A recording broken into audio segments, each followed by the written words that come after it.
Hi, I'm Tootie Wilson from TootieLicious.com, and today I'm going to teach you how to make a black walnut pound cake. The ingredients we'll be using are 3 cups of sugar, 3 cups of flour, 1 cup of butter, 1 teaspoon of baking soda, 6 eggs, half a teaspoon of vanilla extract, a half a teaspoon of salt.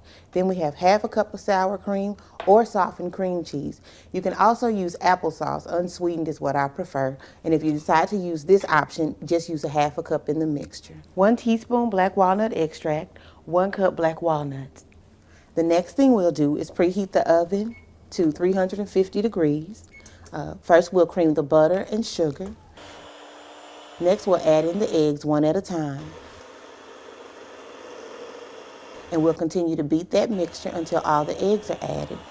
Once all the eggs are added in, slowly add in the flour, about a half a cup at a time. Then you add in the sour cream,